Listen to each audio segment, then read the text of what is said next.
I got Earth. All right. All manner of spheres in my office. Yes, it is the moment.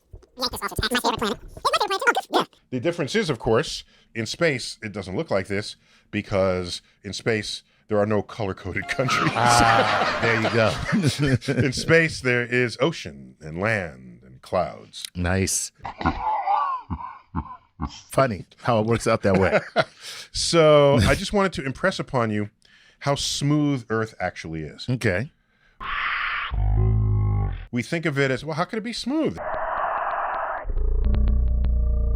It's got hills and mountains, valleys, and oceans and trenches in the ocean. That's right. And all of this.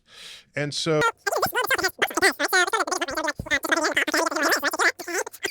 right. So they're trying to tell you, yeah, Earth is not smooth. Lots of bumps. This is where they're trying to, and so it's not only there, you get it in the Apennines and the fact that Earth is not smooth. Yeah. But I'm telling you, Earth is smooth. Okay. Earth is so smooth. How smooth is it? That if you were some giant and your finger was actually this big right. relative to Earth, okay. if you close your eyes and rubbed your finger across Earth, all right, it would be one of the smoothest things you ever touched. So you're saying that we wouldn't feel these little representations? Let me tell you why I don't think so. Okay. Okay, first of all, the actual height of these mountains, if Earth were this size, would be about the height of the depth of your fingerprint. Oh, wow. And that's nothing. That's nothing. Right. That's nothing. And so therefore, how much are they lying to you here? I'm going to tell you. Okay. Good. Okay. So you know how high Mount Everest is?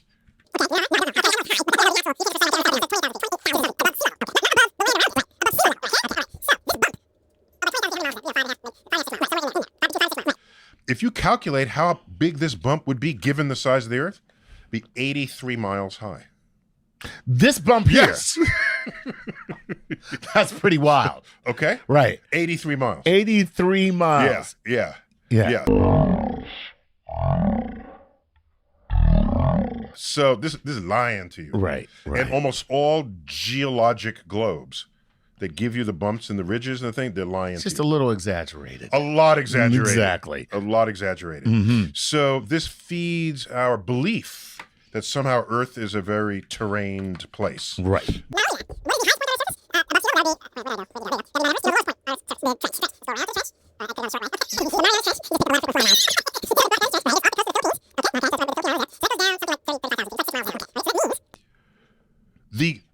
All variations in elevation on Earth from top to bottom can be contained within a dozen miles. Right. That's not a lot. It's not a lot. Not at all. A dozen. Right. A dozen miles. How wide are we? Again, we're in miles here. Sorry for you metric folk. Yes, exactly. Okay. By the way, catch up. If you are in the metric system, get with the program, America.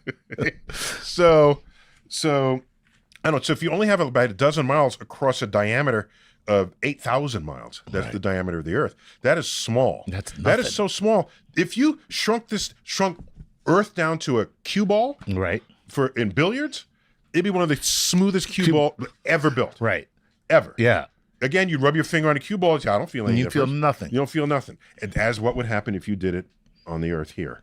So that's all I'm trying to say. Earth is a very smooth sphere.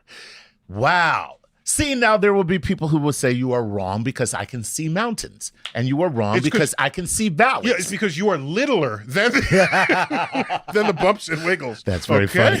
Right. Kind of makes sense, right? If you were an ant crawling on a beach, it's like, man, this hills and dales or something. Right, exactly. Oh, my gosh. These dunes are amazing. Right. You're just walking across them as a human being. Right. So it's just a matter of what your size is. This is part of the problem with flat earthers because we are so tiny, you're only seeing such a small section of this huge curved surface. It doesn't come to you across to you as it's a curved surface. Right. Because your exposure to it is so small. So this is part of what the cosmic perspective is, just rethinking how the world looks to you and ask, is there something fundamental about that? Or are you stuck thinking something is true that is not? Or thinking something that is not true that is. Right.